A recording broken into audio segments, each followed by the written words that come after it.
वालेकुम। अब से ठीक 26 मिनट के बाद कर्फ्यू लग जाएगा और उसके बाद घर से कोई बाहर ना निकले। और ये बेसिकली हम सबकी सेफ्टी के लिए किया जा रहा है, क्योंकि जब से छुट्टियां वगैरह अनाउंस हुई लोगों ने उसको सैर सपाटे और इन्जॉयमेंट के लिए रख लिया था कि भाई आज उसके घर चलते हैं, आज फलान चलते हैं, आज सब मिलके वहाँ चलते हैं, बारबेक्यू करते हैं। यानी इस तरह जो है वो लोगों ने लाइट ले लिया था। तो अब जो है इस वजह से गवर्नमेंट ने शाम 7 से लेके सुबह 6 बजे तक कर्फ्यू नाफिज कर दिया है। लेकिन साथ ही साथ ये सेक्टर्स के बारे में बता दिए है, जो आप स्क्रीन पे देख रहे हैं, कि ये सब जो है इस फैसले से मुस्तस्ना होंगे।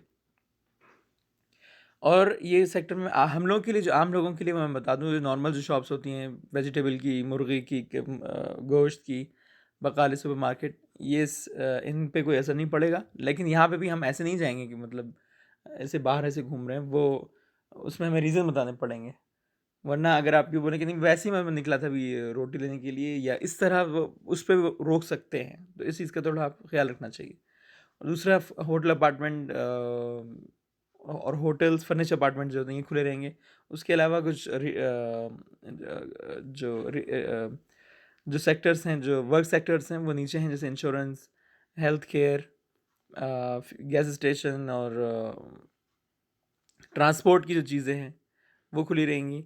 और ई सर्विसेज में जैसे होम डिलीवरी वगैरह की जो सर्विसेज होती हैं, जैसे कि अलवसल है या उबर ईट्स, इन लोगों को भी छूट होगी। लेकिन ये रजिस्टर्ड जिस वेबसाइट पर हैं सिर्फ उनको ही अलाउ रहेगा।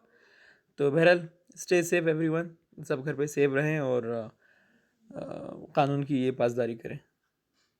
अल्लाह हाफिज़।